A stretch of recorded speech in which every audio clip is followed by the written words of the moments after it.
Welcome to the streamingchurch.tv. This is episode, wait for it, episode number 500. Woohoo! Nobody cares. Everybody's except going us. Crazy. Yeah, nobody cares. Nobody cares except us. I'm Phil Thompson. And I'm Steve Lacy. As I've said before, we were on the cutting edge and doing these kind of things long before it was fashionable for podcasts, and now we do video. We were doing video back then on your futon. That is right. So we're not. We did. We were live streaming weekly with the Phil and Steve show way back then. Not sure what we were talking about. But I don't know. Probably more interesting stuff than we talk about now. But streamingchurch.tv, we were talking about streaming mostly, but we talked about other things. We had other people on, and I remember we had this goofy thing where we used Skype, and we had a camera. We did one of our first people, we did it more than once. Well, we had one person that was, we used to do just you and I, and then we thought, well, we ought to get some guests, but they're not local. So how do we get these people?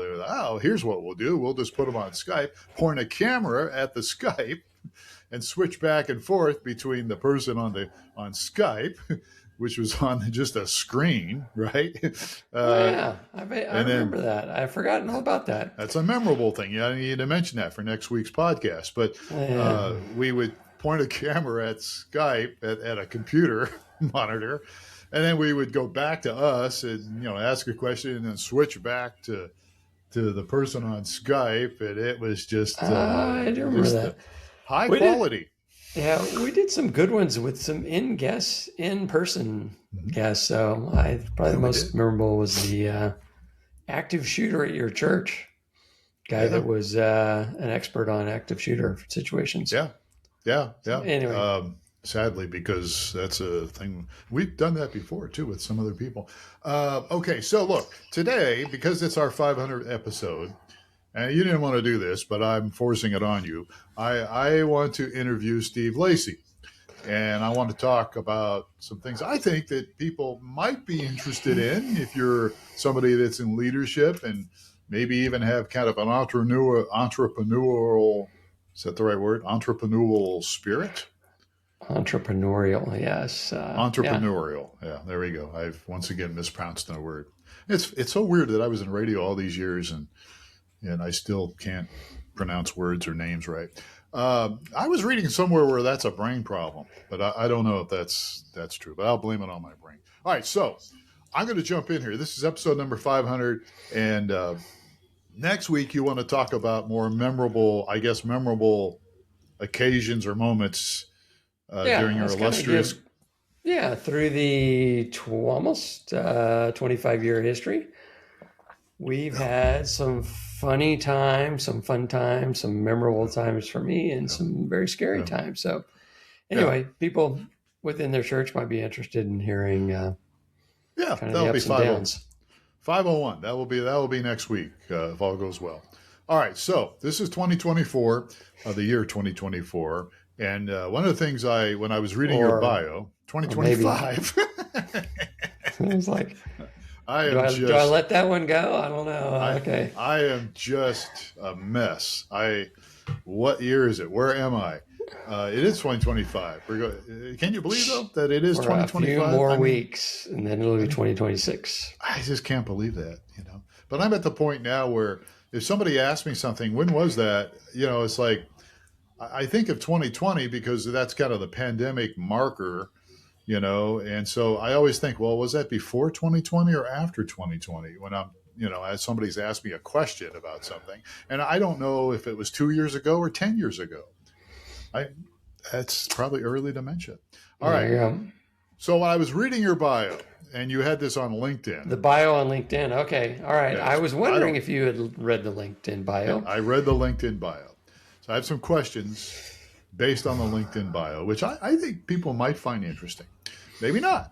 One of the things I did find interesting off the bat that I don't know if you ever told me, you probably did, because we've known each other since the 1990s, but I don't remember you talking about cutting grass, mowing lawns. I did. And yeah, Go and that's what ahead. I used to do too. When I was growing up, I cut grass. I cut people's grass, and then in the wintertime, you didn't have like snow where you grew up, right?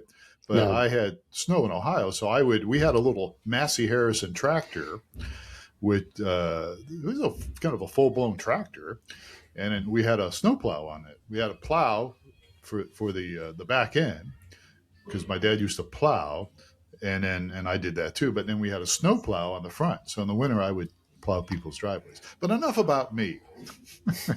Let's talk about me. Now let's talk about you. So you cut grass. As a kid, you started with, and it says here, you started with 10 lawns. That's more than I did. And then you scaled Well, back, right? yeah. Well, I started with one, and I, like you, my dad had bought a self-propelled lawnmower, and I thought lawn mowing is a breeze. Right. I'm going to do, I'm going to cut yards. And I was probably 12, 13, I don't know. And I got one, then I got two, then I got three. And the first one was, I remember to this day, it was $4. I would mow their That's front funny. That's and funny. backyard and edge their front and backyard for $4. That's, yeah. And there's this house down the street. And then I got another one. And, with that kind of prices, everybody's like, I get that Lacy kid, he'll mow my yard. Pretty soon I had 10, and I just kept going up because I didn't want a full time 10 lawns. You're mowing more than one a day, because you're, Right. typically mowing every week. Yeah. So, yes. So as I got more and more of them, the price went up. So there was Ooh. almost the last lawn I got, the 10th lawn was like 2.5 times the amount of the first lawn. Wow. That's And funny you said $4 because that's what mine was too. It must have been the going rate back then. Huh? I guess, yeah. I remember the last one was $10. So I went back to the first person because I wanted to cut back, and I said, I need to raise your rates. And they said, okay, if you're going to raise my rates, then you got to do more work. You got to trim my bushes. And being an intimidated 12-year-old, I said, okay, but then eventually I just said, I'm not doing this anymore, after a while. But yeah, I got my buddies. I mean, in order to keep the thing going, I recruit my friends. And one of my buddies I had him, he would come help me. So he would help me. And I'd do the backyard, he'd do the front yard, something like that. I came out in the front yard once, and my buddy, this was junior high age, because still is a very good friend of mine, but he was a character. But he had written a very large 4-letter expletive in the front lawn with his lawnmower. He goes, Lacy, come check it out. How am I doing? I was like, oh my gosh, you've got to get that. Anyway. That's funny. That's funny. That's funny you recruited people. That's interesting. So when I kept doing it, even when I was 16, I had another job too at the time, but my dad had a Jeep pickup truck with a long bed, and we had a Simplicity lawnmower. So I got to where I would go somewhere, most of the stuff was in the neighborhood, right? But I would go somewhere like 4 or 5 miles, and I couldn't drive the lawnmower that far, right? It's a riding Simplicity mower. So I would drive it up on the back of the pickup inside the bed. And that was always fun because you're never really sure, did I get that? Did I get those planks and then right? drive the pickup? Drive the pickup over to the place and cut the grass. I was 16. Oh, okay. Because I might have done when I was definitely not driving. Yeah, so I that might was have done another it when I was challenge. 15. Might have been 15. Yeah, but go ahead. Yeah, I mean, I had to walk everywhere I went in the snow, uphill both ways. So yes. Yeah. That's interesting, though. All right, so what is the lesson? So I want to get something out of this. What's the most important? I mean, I didn't know you recruited people, so you're already in the business mindset. What was the most important business, or I don't know, maybe life lesson learned from that first experience? I think if you can provide a good service for a reasonable price, and you're willing to work, people will take you up on it. So yeah, it was it was quite the venture. So wow, interesting. And so let's talk a little bit more. Let's fast forward a little bit because you're a degreed engineer. How Mm-hmm. did this mindset, this problem solving, I guess you'd call it discipline, uh, as somebody that was an engineer for many years, you were engineer for a large aerospace company. I How did was. that shape your approach to the stuff that you developed later? And so the company, I'll get this up front. The company is called JSL Solutions. That's us. And we have streamingchurch.tv. We have myflock.com, which was kind of the first deal that came out of that. And then we have Church App Live. We have other ones too, Daily Diet 365 and some other stuff. But how did the mindset of an engineer, how did that shape the way you approached, uh, the other products that you've Well, developed? I think the biggest influence that the aerospace engineering uh, area had on me was that we were right at the advent of computer-aided design and computer-aided manufacturing. So we were just getting in very expensive engineering workstations into our area. Initially, they were running on mainframes, and I was very fortunate in that I took an interest in it, and so I would get in the first classes and be doing some really early stuff.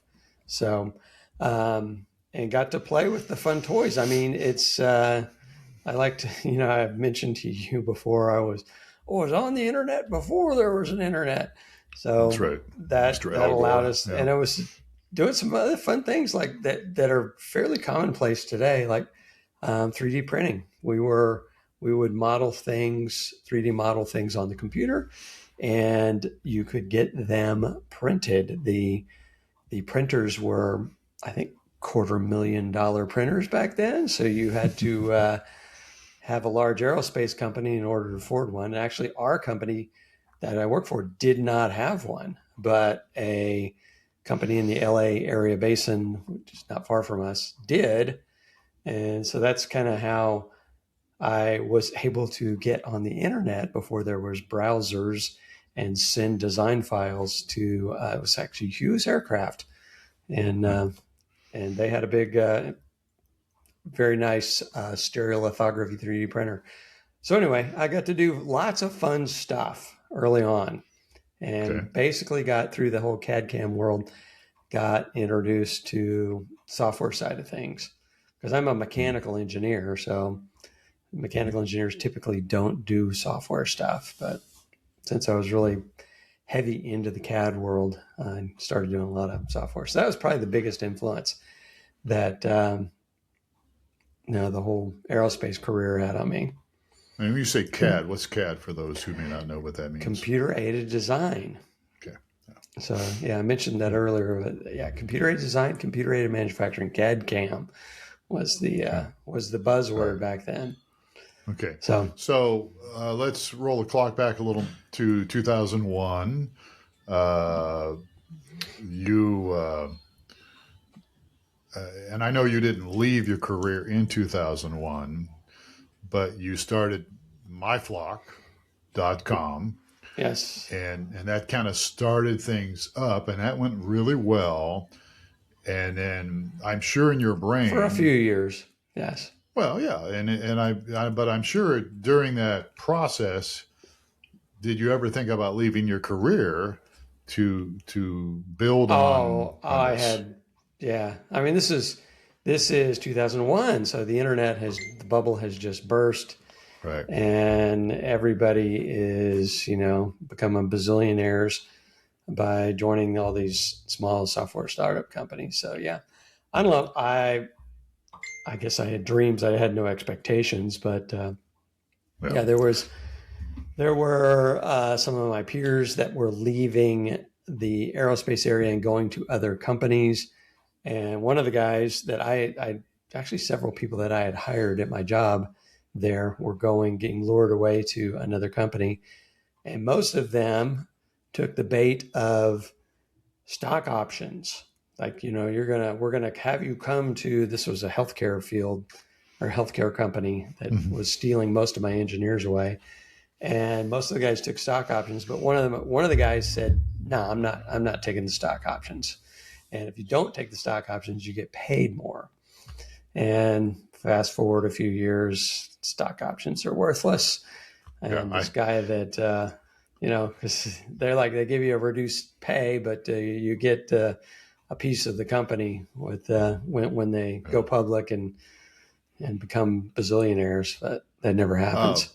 it's so funny because I was just talking this weekend to a guy that worked for AOL, and he took stock options, and then who bought AOL? Was it not Warner Time Brothers? Warner. Time Warner bought it, and I guess the stock went really well for a short period of time. And a lot of his buddies, he was in like the tech support area, and a lot of his buddies, sold their stock options at the right time. They got lucky, and he goes, it was so funny because a lot of these guys made a lot of money on the stock options because it went way up, for a period of time. And then he goes, it's so funny because you drive in and you'd see all these tech support guys and you'd see these Corvettes and stuff in the parking lot. Yeah. But he held on to his, and then it went down. I don't know what happened, but it went down. It's like pretty much worthless. Okay. So what point, though, did you say, I might want to leave my career and actually do this? Was there a specific aha moment? Well, the aha moment came a few years later when the income from the side job was matching the income or better than the income from the main job. Okay. And I had a career crossroads, a career crisis happen where they were downsizing my organization that I was in. They were actually eliminating the whole organization. And I was very troubled because I'd been in the industry for a long time and was thinking, what am I going to go do? I got this side thing going, but it's, it could be fickle. But that was the point where I was very stressed, prayed about it, and decided it was just a God thing. It ended up being just you look back during it, you're going, oh my gosh, what's going to happen? And this is terrible. And this is miserable. And then I remember when you're going through that. I remember that very well. And then a few years later, you look back and you're like, wow, that worked out really well. God's hand was all over that transition. Well, I remember that. I remember that, you were struggling with, what you were going to do and maybe, pursue other aerospace type of things. And I remember thinking it would be great if you could really devote full time to this, and because, we needed that. I'm sure, I'll get to it in a little bit later, but I'm sure, you had you were already full time on it, right? And I was. Well, I was, yeah, yes, I was not. But there's things I can't do. I mean, some of it I can, but some of it I can't. A lot of it I can't. So a lot of the behind the scenes stuff and the coding and troubleshooting things, there's always something going on. Usually it's not us, it's somebody else that's doing something that affects us. But we'll get to that in a little bit. All right, so let's see here. I got a bunch of questions for you. Let's talk a little bit about, we got some time here. There's a couple of these I could save for later. What do you think is the major challenge when it comes to an area? And you've been working with churches, and even as an adult, you were involved in church work. You weren't on staff. You were in some type of leadership capacity on the board. Mm-hmm. You're very much hands-on, as all of us here for this company. So what do you think is the one major challenge or area of ministry, technology that is still underserved today that maybe we could tackle next? I don't know. I must say this. I remember, and actually was driving to work before I had left the aerospace career. And one of the guys podcasts I used to listen to early on was admonishing. He wrote, his name was Dan Miller, I believe. And he wrote 48 days to the work you love. And he was admonishing, he said, you don't want to go into serving the church. He said, there's no money in the church. And he was a Christian guy. But he said, you just want to avoid that because, that was an area that you don't want to be in. And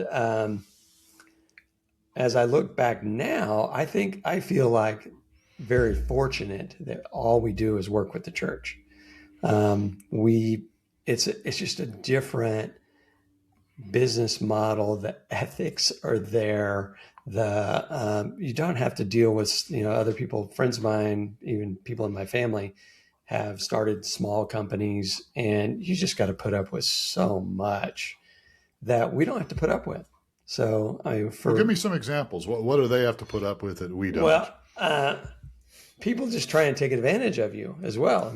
Oh, how can I get this thing for free and then just skate on it and be, annoying and try to just, be obnoxious about trying to get it for free or doing, or causing trouble and that sort of thing. So it's with the church, there's, it's a lot of churches, it is true what the guy had mentioned that churches often struggle financially, but they are typically responsive and diligent and good to work with, even if they're going through financial trouble, we'll work with the churches. They don't typically, we have seen occasionally where they're, they get behind and you try to reach out and they try to hide from you and that sort of thing. But that typically is not the case. So, yeah, typically. I mean, what have I been? I've been working really closely with you for the last 15 years or more, and we maybe had that happen once or twice. I don't think it's been a big deal. There's been a couple unscrupulous people we've dealt with, but yeah, you're right. By and large, and sometimes we get some angry senior pastors that are I guess impatient or I don't know. Well, yeah, I'm not even thinking that. I mean, there's one guy I think in particular again, it was just one or two people out of the whole bunch that we've had all these years. Yes. So I mean, it happens. People are human. It doesn't matter. But so you mentioned something about you mentioned your family, and you mentioned and I know all your kids, and I missed the last one's wedding. Sorry about that. My wife had surgery, but I wish Chad well. But let's talk a little bit about this impact that you've been doing on your family. So you were working two jobs for a while, as we just mentioned, and then eventually you started to do this full time. When were you actually full time? But what year was that? Were you the aerospace thing ended? And it was the end of 2012. Okay, so 2012. So, but before that, you were since 2001, juggling different things, doing a lot of things. Yeah, you were handling a lot of things for me. So yeah. Yeah, well, but how did that affect your family? How did because you got 4 kids, doing all this? How did this affect your family and your relationship with your wife and your kids? Well, very early days of the MyFlock era. I was doing all my work in our family room with a computer, and my wife would mention, because I'm just seeing the back of your head all the time now. So, because I was always, if I had free moments, I would be over there working on the computer. But I think, it's always been a priority. Family has always been a priority for me. So I tended to try to do my best to not become a monk in the corner, obsessed over stuff. So, yeah. And you've been married how long now? We are going to be celebrating our 40th anniversary. So, wow. When is that going to be? That's next June. We are next June coming up. Going back to our honeymoon location. Yeah. They have never been back.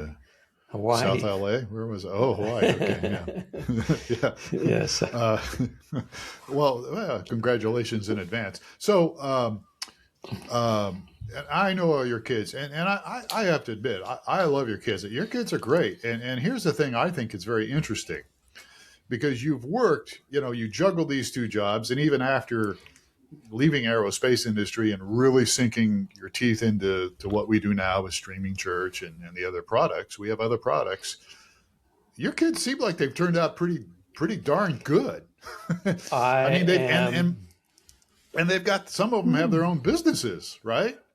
Oh yeah, yeah. I am very blessed. So 4 boys, and they have all done extremely well. So 3 engineers and a dentist. And Yeah, as I think about it, the entrepreneurial spirit is alive and well with most of them. I don't know if they caught it from me or yeah, whatever, but yeah, my oldest he's a software developer, and he has a side business now that right. he's been doing for many, many years, and as well as his full-time job. Second son has, his dental office, which is growing like a weed. He's going to buy his third office um, in next month He in needs to get January. somewhere here in my neck of the woods because I'm seriously thinking about changing dentist. Yeah. So Tina, they did their little annual Christmas party, and we were over at his house, and Tina said, "Look at this picture of their staff." And it's like, wow, it was Yeah, just him and his high school buddy in the beginning, which was just a few years ago.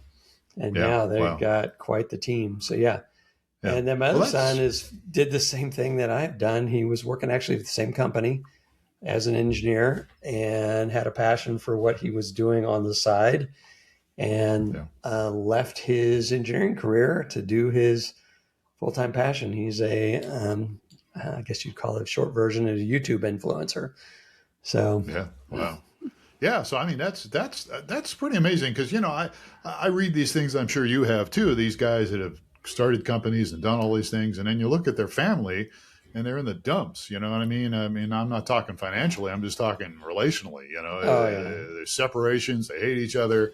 There's all this drama going on, but I don't see any of that in your family. So No, we are just extremely blessed. yeah, it's just We have tremendous. very It's strong. good. Everyone lives here in the same town. Yeah. They're all married.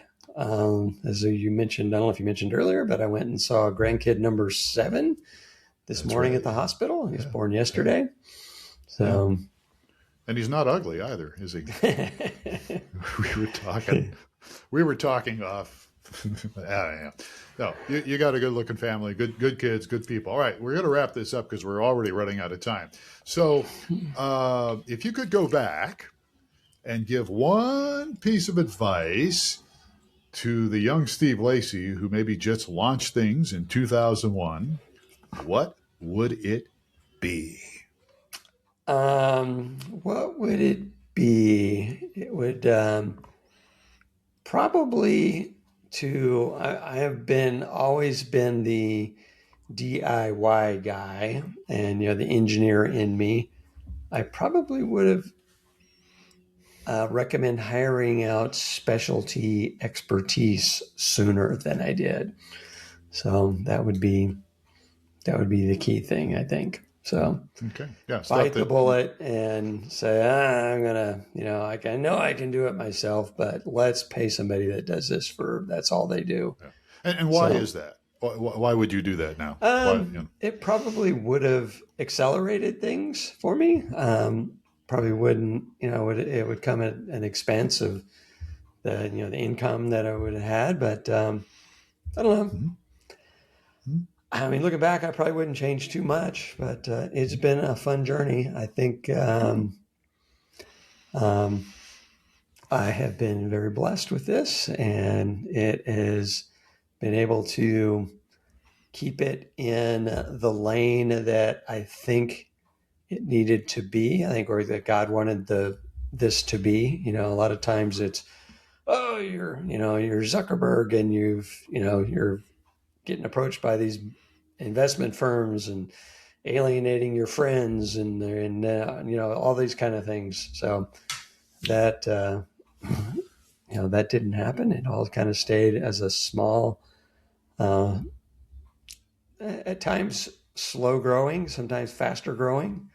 But has always been a growing business, and just um, and what they call a bootstrap business. So no Yeah. external funds or investments were made. Actually, yeah, I think from the beginning, I had to rent some servers for probably $30 a month or something.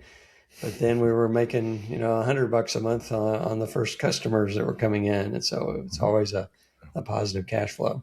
Yeah. So, Well, you've done a good job. We're out of time here, but I just thought it was appropriate since this is number 500 episode that we talk a little bit more about you and your life, and you've been a great person to work with, very patient with me, and patient with our customers, and you're not a very patient driver, but you're good when it comes to doing this stuff. they need my son. They just 2 nights ago, where I was at their house because my wife was going in with the baby and she's in labor. My daughter-in-law is in labor, and they finally. I'm all like, I think you guys should go. I think you guys should go. Oh, let's just wait. Let's go to the hospital. Yeah. Go to the hospital. Yeah, because it's 35 minutes away. And I went and visited them this morning, and she's like, the daughter-in-law is, Ben, you need to run these yellow lights. He says, we've got to get there. You've got to be more aggressive. We're going to, because he's a very, very patient. Very patient and safe driver. Yes, a very patient and safe driver. And his wife was like, come on, don't stop at the yellow. Let's go. So. Well, I don't always, you were jiving me because you said I'm kind of a slow poke, but I'll run yellow lights too. It's not, but you it's pedal to the metal, and you're not like Jeff Love though. Your pastor when he's going places, when I ride with him, it's like I get car sick because he just runs up to things and stops, and so you're going this way, you're going that. It's just he herky jerky, and you don't do that. Smooth and quick. I tell people I am not a fast driver. I do not go over the speed limit, but I'm a quick driver. I don't mess around. You get there quick, and you're smooth. You make it smoother. But yeah, but Jeff is anyhow. I don't know how we got on Jeff, but yeah. It's been over 20 years since I've had a speeding ticket. So good for you. That is good. Yeah. Yeah. All right. Well, you made it. All right. So we're out of time. We already went over. So next week we'll talk about some of your memorable moments with this company. I have a couple myself, but you have a lot more, it sounds. So we'll do that probably next week. But we do want to wish people a very Merry Christmas. If you're listening to this before Christmas, this is December in 2025. And as we wrap up here, if we can help you with anything with your church, I just sent out an email. Mike Gray's on vacation, so I did an email this week to admin people. We send emails to admins, and we send emails to everybody on the mailing list. And one of the things I asked was, hey, what is the biggest challenge you might have in ministry? Tell me your biggest challenge. Tell me your biggest problem that needs to be solved in ministry. I did that. I don't know if you saw that or not. But if you're listening to this and you have a challenge or a problem, not saying that we can necessarily solve it. And I'm not just saying tech either. I'm not just saying tech stuff. Yeah. But I'd like to hear from you. Yeah. Yeah. We want to get to know the heart of the ministries we serve, and knowing what challenges them is, and maybe what excites them is always good to know. Yeah, and if we can't fix a problem, we know a lot of people now that could. So there's there's all sorts of possibilities out there. So if you're listening to this, and if you're this far, if you've made it this far, hey, let us know your biggest challenge, your biggest problem, the obstacles you're facing in ministry, tech or non-tech, and we'd love to hear from you. So just respond to this. You can always go to streamingchurch.tv and just click it in the chat there, and we'll get it even if we're not there. But all right, so Mr. Steve Lacy, thank you for this interview. Thank you for your patience with me and your work with this company. I know that you've blessed literally thousands of people. Yeah, that's it makes it all worthwhile. I look. One of our tables in our database shows unique viewers. It's got millions and millions and millions in there. So that's great. That's really good. So, and hopefully nothing was buffering at the time. Hopefully they can see good video. Yes, yeah. But that's another subject. All right. Folks, if you haven't subscribed to the Church Solutions podcast, please do so. Let us know your thoughts. Give us a rating. And we're already over time, so I'll say goodbye to Steve. And I'm Phil Thompson, and we will talk to you again on another episode of the Church Solutions podcast. Please take care of yourself and each other.